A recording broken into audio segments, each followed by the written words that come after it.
नमस्कार, आप सभी का स्वागत डीडी न्यूज पर। मैं हूं मुकुल शर्मा। आपको बताएंगे क्या कुछ खास है खबरों में, लेकिन सबसे पहले नजर डालते हैं हेडलाइंस पर। One mission one message one Bharat के तहत 7 सर्वदलीय प्रतिनिधिमंडल जल्द ही दुनिया के अलग अलग देशों का करेगा दौरा। पाकिस्तान के आतंकी चेहरे को करेगा बेनकाब।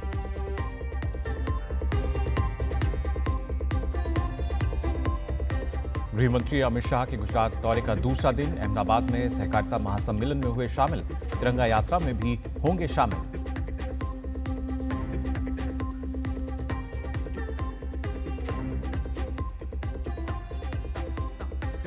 हैदराबाद में चार मीनार के पास गुलजार हाउस की पहली मंजिल में लगी भीषण आग। प्रधानमंत्री राष्ट्रीय राहत कोष से मृतकों को 2 लाख रुपए और घायलों को 50,000 रुपए की दी जाएगी मदद। हादसे में 8 लोगों की मौत और दर्जनों अन्य लोग हुए घायल।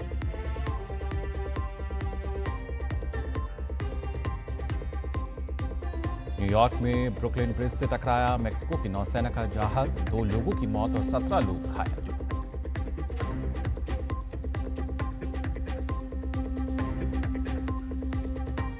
और नए पोप लियो 14 का शपथ ग्रहण आज। वेटिकन सिटी के सेंट पीटर स्क्वायर पर होगा समारोह। दुनिया भर से कई बड़े नाम होंगे समारोह में शामिल।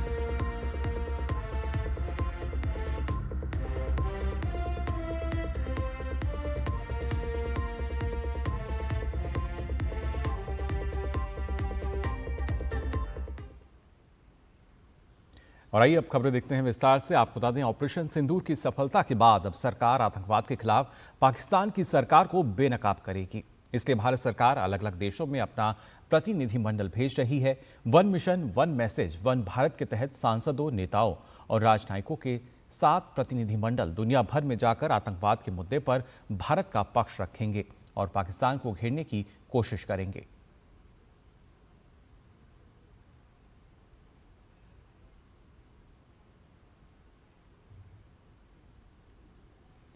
सर्वदलीय प्रतिनिधिमंडल बैजंत पांडा के नेतृत्व में आपको बता दें सऊदी अरब, कुवैत, बहरीन, अल्जीरिया जाएगा। इस प्रतिनिधिमंडल में डॉक्टर निशिकांत दुबे, फगडन कोन्याक, रेखा शर्मा, असुद्दीन ओवैसी, सतनाम सिंह संधू, गुलाम नबी आज़ाद और हर्ष श्रृंगला शामिल हैं।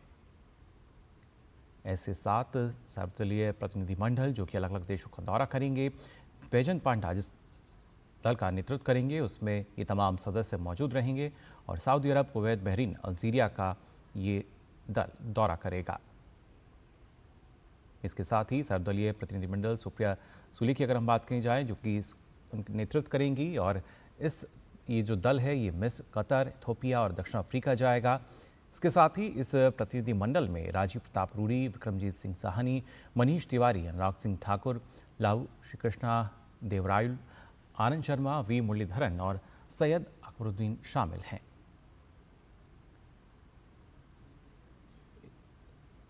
साथ ही अगर बात की जाए वो तमाम देश यानी मिस्र, कतर, इथोपिया, दक्षिण अफ्रीका के दौरे पर ये दल जिसका नेतृत्व करेंगी सुप्रिया सुले। साथ ही अगर बात की जाए संजय कुमार झा की जो नेतृत्व करेंगे, इसमें अलग अलग जो देश हैं उसमें इंडोनेशिया, मलेशिया, कोरिया गणराज्य, जापान, सिंगापुर और इस दल में जो सदस्य होंगे उनके नाम की अगर बात की जाए जिसमें अपराजिता सारंगी, यूसुफ पठान, ब्रिजलाल, जॉन प्रटास, प्रदान बरुआ, डॉक्टर हेमांग जोशी, सलमान खुर्शीद और साथ ही मोहन कुमार शामिल होंगे। इसके साथ साथ श्रीकांत एकनाथ शिंदे जो कि नेतृत्व करेंगे और ये जो जिन देशों का दौरा करेंगे उसमें संयुक्त अरब अमीरात, लाइबेरिया, कांगो, सियरा लियोन ये देश होंगे। जबकि इस दल में जो सदस्य होंगे उनमें बांसुरी स्वराज का नाम है, ईटी मोहम्मद बशीर, अतुल गर्ग, सस्मित पात्रा, मनन कुमार मिश्रा, SS अहलुवालिया, सुजान चिनॉय इस दल में शामिल होंगे। इसके साथ ही एक और दल जिसका नेतृत्व करेंगे रविशंकर प्रसाद और ये जो दल है ये यूके, फ्रांस, जर्मनी, यूरोपीय संघ, इटली और डेनमार्क का दौरा करेगा। इस दल के सदस्यों की अगर बात करें तो इसमें तगुपति पुरंदेश्वरी, गुलाम अली खटाना, प्रियंका चतुर्वेदी, अमर सिंह, समीक भट्टाचार्य, इसके साथ ही MJ अकबर और पंकज सरन इस दल में शामिल हैं। जबकि एक अन्य दल जिसका नेतृत्व करेंगे शशि थरूर और ये दौरा करेंगे America, Panama, Guyana, Brazil, Colombia का और इस दल में होंगे शांभवी, सरफराज अहमद, GM हरीश बालयोगी, इसके साथ साथ शशांक मणि त्रिपाठी, भुवनेश्वर कलिता, मिलिंद मुरली देवड़ा, तरनजीत सिंह संधू और तेजस्वी सूर्या इस दल में शामिल होंगे। जबकि एक अन्य दल जो है जिसका नेतृत्व करेंगी कनिमोझी करुणानिधि, और ये दौरा करेंगे स्पेन का, ग्रीस, स्लोवेनिया, लातविया, रूस का। इसमें जो सदस्य होंगे उनके नाम की अगर बात की जाए, जिसमें राजीव रॉय, मियां अल्ताफ अहमद, कैप्टन ब्रजेश चौटा, प्रेमचंद गुप्ता, अशोक कुमार मित्तल, मनजीव सिंह पुरी, जावेद अशरफ शामिल हैं।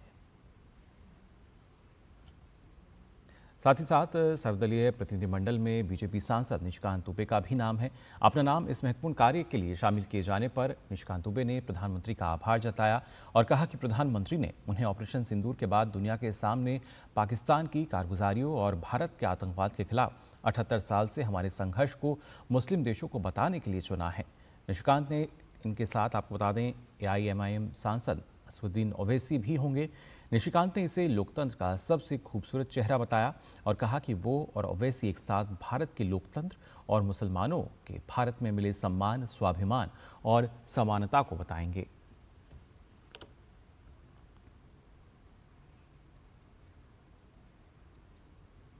जबकि शिवसेना UPT सांसद प्रियंका चतुर्वेदी ने पश्चिमी यूरोप में जा रहे सर्वदलीय प्रतिनिधिमंडल का हिस्सा बनने पर खुशी जताई है।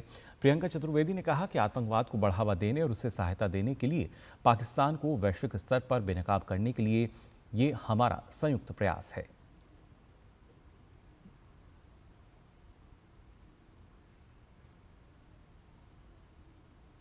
तो आतंक के खिलाफ सर्वदलीय प्रतिनिधिमंडल प्रियंका चतुर्वेदी ने PM मोदी का आभार भी जताया। जाहिर तौर पर अगर बात की जाए जिस तरीके से लगातार जो 7 ये दल हैं अलग अलग देशों का दौरा करेंगे और उसी के लिए लगातार जो उनकी प्रतिक्रियाएं हैं वो भी आ रही हैं। आगे बढ़ते हैं। आपको बता दें गृह एवं सहकारिता मंत्री अमित शाह के गुजरात दौरे का आज दूसरा दिन है। अमित शाह ने अहमदाबाद में गुजरात राज्य सहकारी संघ की ओर से आयोजित विकसित भारत के निर्माण में सहकारिता की भूमिका पर आयोजित महासम्मेलन में भाग फिलहाल वो ले रहे हैं। इसके साथ ही गृह मंत्री राज्य के मेहसाणा जिले में KK पटेल और मधुबेन के पटेल नर्सिंग कॉलेज के नवनिर्मित भवन का उद्घाटन करेंगे। साथ ही वे यहां फॉल्कन ग्रुप के रेडी टू कुक फ्रोजन आलू प्रोसेसिंग प्लांट का उद्घाटन करेंगे। अमित शाह आज अहमदाबाद में आयोजित होने वाली तिरंगा यात्रा में भी शामिल होंगे। साथ ही गृह मंत्री पल्लव ब्रिज और विविध विकास कार्यों का लोकार्पण भी करेंगे। भारत में तुर्की के खिलाफ विरोध बढ़ता जा रहा है। देश के बड़े शिक्षण संस्थान तुर्की के साथ अपना समझौता रद्द कर रहे हैं। भारतीय प्रौद्योगिकी संस्थान बॉम्बे ने भी तुर्की विश्वविद्यालयों के साथ अपना समझौता निलंबित कर दिया है। IIT बॉम्बे ने कहा है कि तुर्की से जुड़ी वर्तमान भू राजनीतिक स्थिति के कारण ये फैसला लिया गया है। वहीं आपको बता दें बिहार के मधुबनी में भारत नेपाल सीमा पर बड़ी कार्रवाई की गई है। नो मैंस लैंड पर चीन के एक नागरिक को गिरफ्तार किया गया है। SSB जवानों ने नेपाल के 2 नागरिकों को भी संदेह के आधार पर पकड़ा। चीनी नागरिक के पास भारत में प्रवेश के वैध दस्तावेज न होने पर उसे न्यायिक हिरासत में भेज दिया गया।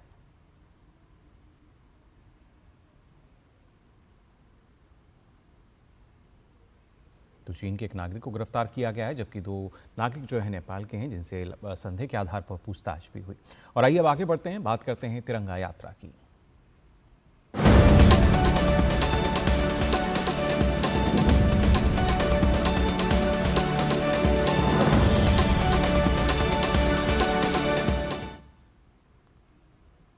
ऑपरेशन सिंदूर की सफलता पर देश भर में तिरंगा यात्रा निकाली जा रही है।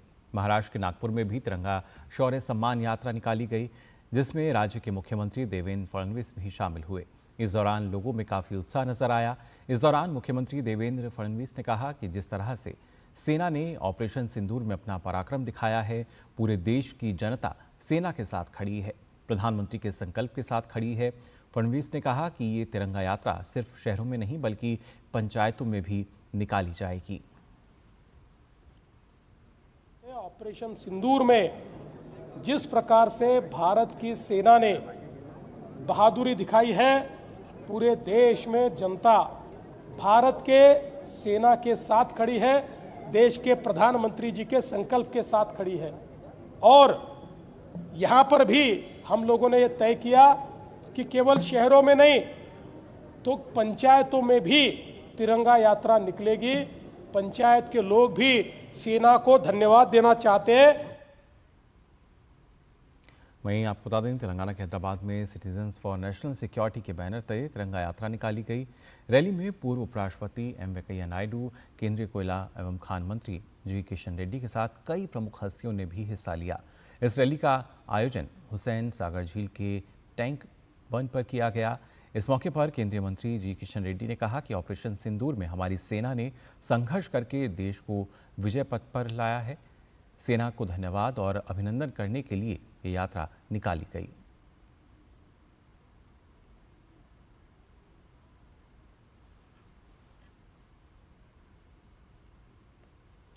वहीं बात अगर गुजरात की करें तो ऑपरेशन सिंदूर की सफलता और भारतीय सेना के अदम्य साहस, पराक्रम और शौर्य के सम्मान में गुजरात के बनासकांठा में तिरंगा यात्रा का आयोजन हुआ। इस तिरंगा यात्रा में जनप्रतिनिधियों सहित हजारों की संख्या में नागरिक, सामाजिक संस्थाएं, युवा और मातृशक्ति ने सहभागिता की। हमले के बाद प्रधानमंत्री ने तय कर लिया था कि पाकिस्तान को उसके अंदर जाके आतंकियों को मारेंगे और अंदर जाके उनको ठोका है। और आतंकियों की रक्षा करने के लिए जब पाकिस्तान आया ना, तो उनको भी ठोका है। उनके एक भी ड्रोन हिंदुस्तान में नहीं आ सके हैं। ये हमारी सेना का, हमारी सरकार का और हमारे देश का गौरव है।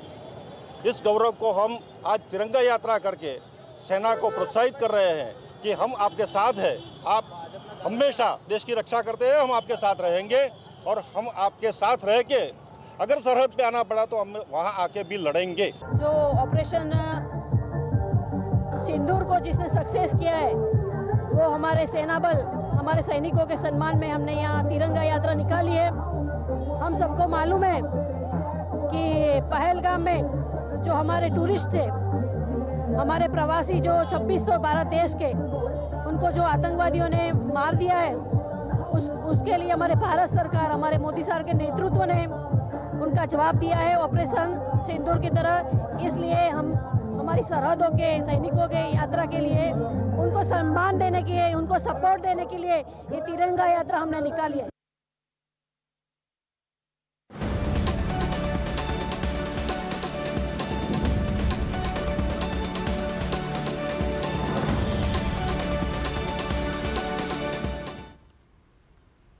ऑपरेशन सिंदूर की सफलता का जश्न मनाने के लिए देश भर में कई कार्यक्रम आयोजित हो रहे हैं।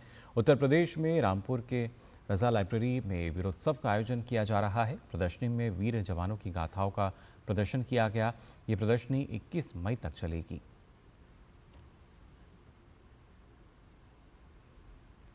उत्तर प्रदेश के रामपुर में रजा लाइब्रेरी, जहां पर वीरोत्सव का आयोजन किया गया है और यहां पर एक अलग माध्यम जिसके ज़रिए भारत के जो वीर सपूत हैं, वीर जवान हैं, उनके सम्मान में उनका किस तरह का योगदान रहा है देश के लिए, सारी जानकारी इस वीरोत्सव के दौरान दी जा रही है। ये वीरोत्सव जो है, एक देश एक धड़कन की थीम पर वीर सेनानियों को समर्पित, जिसका आयोजन उत्तर प्रदेश के रामपुर में किया जा रहा है। वहीं नई दिल्ली के मेजर ध्यानचंद नेशनल स्टेडियम में fit India Sunday on cycle marathon का आयोजन किया गया, जिसमें बड़ी संख्या में लोगों ने भाग लिया। इस आयोजन का उद्देश्य लोगों को फिटनेस के प्रति जागरूक करने के साथ ही पर्यावरण संरक्षण का भी संदेश देना है। फिटनेस के प्रति लोगों को जागरूक इस दौरान किया गया और हर रविवार इस तरह के आयोजन होते हैं जिससे लोगों में जागरूकता आए, अपने स्वास्थ्य के प्रति सचेत रहें।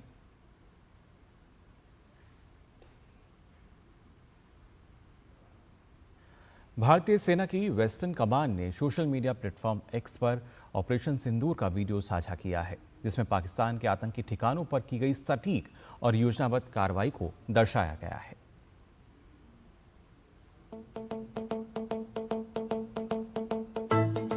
ये शुरुआत पहलगाम आतंकवादी हमले से हुई। गुस्सा नहीं, लावा था। दिमाग में बस एक ही बात, अब की बार सबक ऐसा सिखाएंगे कि इनकी पीढ़ियां याद रखेंगी। ये बदले की भावना नहीं, ये न्याय था। 9 मई रात को तकरीबन 9 बजे जिस भी दुश्मन की पोस्ट ने युद्ध विराम का उल्लंघन किया, उन सभी पोस्टों को भारतीय सेना ने मिट्टी में मिला दिया। दुश्मन अपनी पोस्ट छोड़ भागता नजर आया। ऑप सिंदूर केवल एक कार्रवाई नहीं, पाकिस्तान के लिए वो सबक था जो उसने दशकों से नहीं सीखा।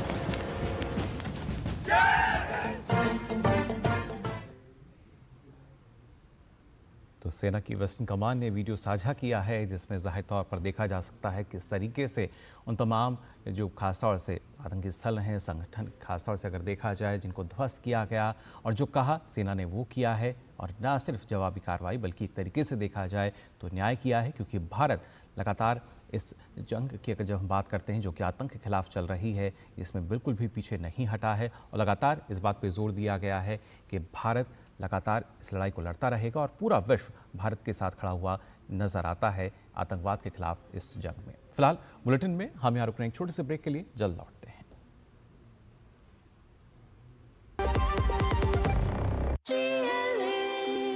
जो लक्ष्य चुना था समझ आने लगा है। GLA यूनिवर्सिटी, उच्च लक्ष्य की निश्चित प्राप्ति। मेरी पसंद, मेरी पसंद, मेरी पसंद, मेरी पसंद, हमारी पसंद, हम सबकी पसंद। मजबूत देश का मजबूत सरिया हो गया स्टील। ब्रेक के बाद आप सभी का एक बार फिर स्वागत। DD न्यूज़ पर आइए खबरों में आगे बढ़ते हैं। बात करते हैं हैदराबाद की, जहां पुराने शहर मीर चौक में गुलजार, कृष्णा पल्स और मोदी पल्स में आज सुबह भीषण आग लग गई। इसमें 16 लोगों की मौत हो गई। आपको बता दें पहली मंजिल पर लगी आग AC कंप्रेसर में विस्फोट के बाद तेज़ी से फैल गई। 3 लोगों की मौके पर ही धुएं के कारण दम घुटने से मौत हो गई, जबकि 13 अन्य ने विभिन्न अस्पतालों में दम तोड़ दिया। कई अन्य की हालत गंभीर बनी हुई है। ये घटना देर रात हुई। स्थानीय निवासियों ने अधिकारियों को सूचित किया और दमकल कर्मी तुरंत लोगों को बचाने के लिए पहुंचे। घटना के समय इमारत में लगभग 30 लोग थे। अधिकारियों ने मृतकों में से कई की पहचान कर ली है। पूरी सूची जल्द ही जारी होने की उम्मीद है। वहीं मुख्यमंत्री रेवंत रेड्डी ने शोक व्यक्त किया है और प्रभावित परिवारों को सहायता देने का वादा किया है। केंद्रीय मंत्री किशन रेड्डी ने भी घटनास्थल का दौरा किया।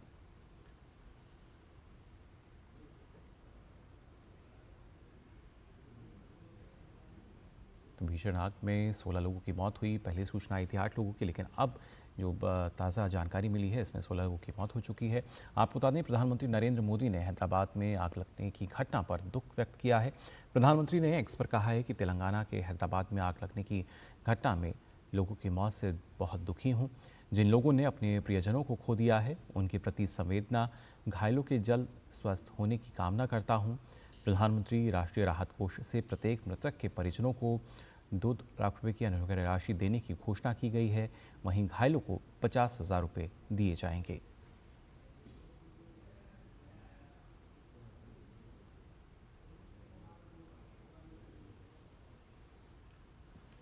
जम्मू कश्मीर में महत्वपूर्ण बुनियादी ढांचों की सुरक्षा के लिए पूर्व सैनिकों की नियुक्ति को मंजूरी दे दी गई है। ये प्रस्ताव जम्मू कश्मीर सैनिक कल्याण बोर्ड ने रखा था। इसके लिए 4000 पूर्व सैनिक स्वयंसेवियों की पहचान की गई है। इनमें से 435 के पास लाइसेंसी हथियार भी हैं। इन पूर्व सैनिकों को प्रदेश के सभी 20 जिलों में बिजली केंद्रों, पुलों, सरकारी प्रतिष्ठानों और अन्य संवेदनशील स्थानों की सुरक्षा में लगाया जाएगा।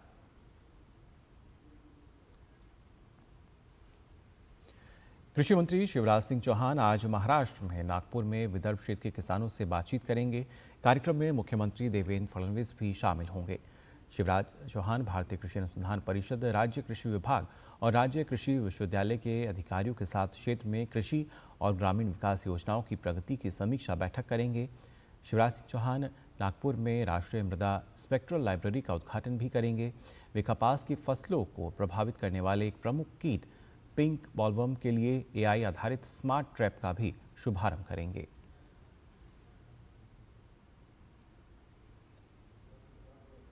रक्षा राज्य मंत्री संजय सेठ 20 से 24 मई तक मलेशिया के लैंकावी में आयोजित होने वाले लैंकावी अंतर्राष्ट्रीय समुद्री और एयरस्पेस प्रदर्शनी LIMA 2025 के 17वें संस्करण में भारतीय प्रतिनिधिमंडल का नेतृत्व करेंगे।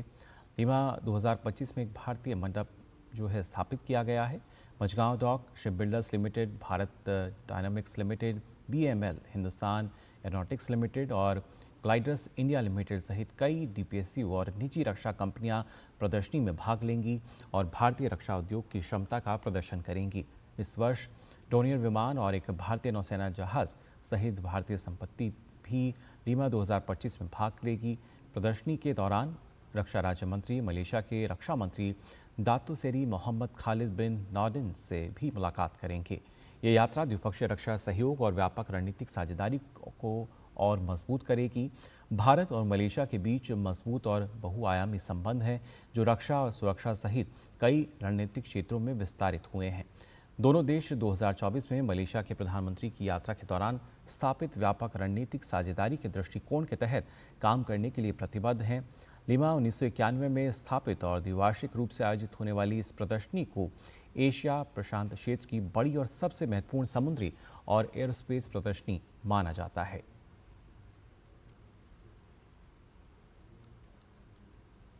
और खबर राजधानी से, जहां पर कल आम आदमी पार्टी के 15 पार्षदों ने इस्तीफा दे दिया। साथ ही इंद्रप्रस्थ विकास पार्टी के नाम से थर्ड फ्रंट बनाने की घोषणा कर दी।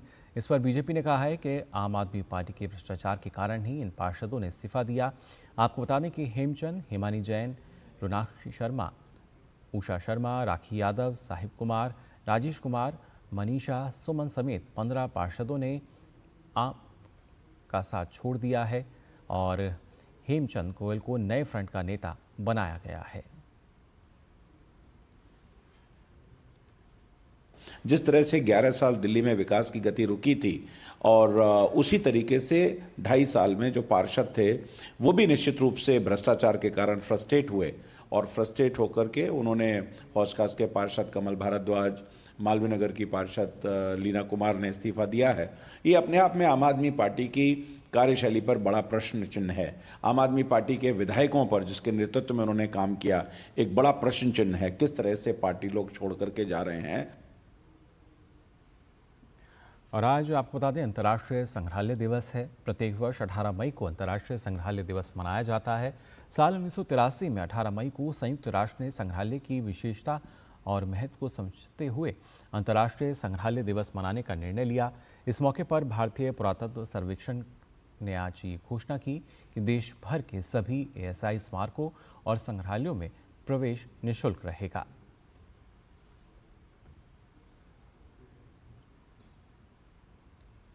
बात कांस की। गुरिंदर चड्ढा मशहूर ब्रिटिश भारतीय फिल्म निर्माता जिन्हें बैंडेड लाइक बेकम जैसी हिट फिल्मों के लिए जाना जाता है, इस बार कान फिल्म महोत्सव में अपनी नई फिल्म क्रिसमस कर्मा के साथ लौटी हैं। ये फिल्म चार्ल्स डिकेंस के क्रिसमस कैरल पर आधारित है। उन्होंने भारतीय सिनेमा के बढ़ते प्रभाव का जिक्र करते हुए कहा कि आज दुनिया भर में हम शानदार काम कर रहे हैं। गुरिंदर चड्ढा से डीडी न्यूज़ संवाददाता जया सिन्हा ने खास बातचीत की। एक ऐसी फिल्म मेकर जिन्होंने भारतीय सिनेमा को वैश्विक मंच पर एक अलग ही पहचान दी, one of the most iconic directors of all time मेरे साथ हैं इस वक्त गुरिंदर चड्ढा। बहुत बहुत स्वागत है आपका डीडी न्यूज में। सबसे पहले जानना चाहेंगे, कान आप बहुत खास मकसद के साथ आई हैं, आपकी बहुत ही खूबसूरत फिल्म यहाँ पर स्क्रीनिंग की जा रही है। अपनी फिल्म के बारे में थोड़ा बताइए। फिल्म जी मैंने बनाई है, उसका नाम है क्रिसमस कर्मा। क्रिसमस मूवी है based on Charles Dickens a Christmas Carol. London में सेट है और अफ्रीका में। जो भी पिक्चर मैं बनाती हूँ थोड़ा सा मिक्स होता है, इंडियन कल्चर भी होता है, वेस्टर्न कल्चर भी होता है। सो ये पिक्चर हमारी म्यूजिकल है। बेकम को भारत में लोकप्रिय करने वाली गुरिंदर चड्ढा ही है। थोड़ा शेर फुटबॉल को भी जाता है लेकिन बाकी आपको जाता है। उसने बोला था वो भारत गए, इंडिया गए, तो जिधर भी वो जाते थे सब बोलते थे ओ बेटे लाइक बेकम। वो हैरान था, उसके बोला इतनी मशहूर है ये पिक्चर यहाँ। आजकल हम को प्रोडक्शंस की बात करें, कोलैबोरेशंस की बात करें, लेकिन आप वो शायद शुरुआती ऐसी फिल्मकार थी जिन्होंने कोलैबोरेट किया और भारत और यूके की जो इतनी कहानियों को एक साथ एक मंच पर लेकर आई। इंडिया का सबसे बड़ा सिनेमा इंडस्ट्री है। India has pioneered you know masala movies, Satyajit Ray movies, movies from the south. You know India में इतनी रीजनल सिनेमा भी है। सो नंबर 1 है इंडस्ट्री। सो अभी अच्छी बात है वेस्ट चाहता है को प्रोडक्शन करन। सो मुझको बहुत अच्छा लगता है जो अभी को प्रोडक्शन हो रहे हैं। BFI ने इंडिया के साथ को प्रोडक्शन एग्रीमेंट किए हैं। सो अभी जो कुछ स्पिरिचुअलिटी है इंडिया की, जो कुछ एंशिएंट कल्चर है, जो कुछ ज्ञान है इंडिया का, वो सबको देखना चाहिए दुनिया में, हमारे बच्चों के लिए और आगे जनरेशन्स के लिए। एक बार फिर भारतीय एक्टर्स के साथ कोई मसाला ट्रूली भारतीय फिल्म बॉलीवुड स्टाइल आप बनाने का प्लान है? इंडिया में इतने अच्छे डायरेक्टर्स है, इतने अच्छे राइटर्स हैं, सब कुछ है, तो वो इतने अच्छे पिक्चर बनाते हैं। मैं वो स्टाइल में नहीं कर सकती हूँ, मैं मेरा स्टाइल कर सकती हूँ। हाँ जी, बहुत बहुत शुक्रिया हमसे बात करने के लिए। कैमरा पर्सन सुमित के साथ जया सिन्हा, डीडी न्यूज के लिए, कान से। भारत ने बांग्लादेश से भारतीय बंदरगाह से आने वाली कुछ वस्तुओं के आयात पर तत्काल प्रभाव से नए प्रतिबंध लगा दिए हैं। वाणिज्य और उद्योग मंत्रालय ने कहा है कि ये प्रतिबंध भारत से होकर नेपाल और भूटान जाने वाले सामान पर लागू नहीं होंगे। बांग्लादेश से किसी भी प्रकार के रेडीमेड कपड़ों का आयात भूमिपतन के माध्यम से नहीं किया जा सकेगा। हालांकि ये सामान नाहवा, शेवा और कोलकाता के समुद्री बंदरगाहों से होकर आयात किए जा सकेंगे। इसके अलावा फलों के स्वाद वाले और कार्बोनेटेड पेय, प्रसंस्कृत खाद्य पदार्थ, कपास और सूती धागे के अवशिष्ट, प्लास्टिक और पीवीसी से तैयार सामान तथा लकड़ी से बने फर्नीचर के आयात पर प्रतिबंध रहेगा। इन वस्तुओं को असम, मेघालय, त्रिपुरा, मिजोरम के किसी भी भूसीमा शुल्क केंद्र अथवा एकीकृत जांच चौकी से होकर तथा पश्चिम बंगाल के चंगारा बांध और फुलबारी जांच चौकी से होकर आयात करने की अनुमति नहीं दी जाएगी। नए प्रतिबंध बांग्लादेश से मछली, एलपीजी, खाद्य तेल और पत्थर के आयात पर लागू नहीं होंगे। नए पॉप लियो 14 का आज वेटिकन सिटी के सेंट पीटर स्क्वायर पर शपथ ग्रहण समारोह होगा। ये समारोह भारत के समय के अनुसार दोपहर 1:30 पर शुरू किया जाएगा, जो कि पूरे 2 घंटे तक चलेगा। इस शपथ ग्रहण में शामिल होने के लिए दुनिया भर के तमाम नेता वेटिकन सिटी पहुंच चुके हैं। रोमन कैथोलिक चर्च के पूर्व पोप फ्रांसिस का पिछले महीने 21 अप्रैल को 88 साल की आयु में निधन हो गया था। उसके बाद 8 मई को कार्डिनल ने वोटिंग करके नए पोप के तौर पर लियो का नाम तय किया था। नए पोप लियो का असली नाम रॉबर्ट फ्रांसिस प्रीवोस्ट है। कैथोलिक परंपरा के अनुसार शपथ ग्रहण के बाद नए पोप को एक धार्मिक वस्त्र और एक अंगूठी दी जाएगी। ये उपहार नए पोप के पदभार ग्रहण करने का प्रतीक होते हैं।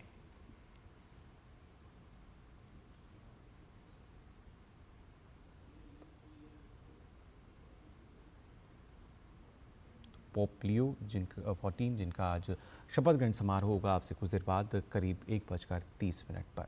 फिलहाल के लिए इस बुलेटिन में बस इतना ही। दीजिए अनुमति। नमस्कार।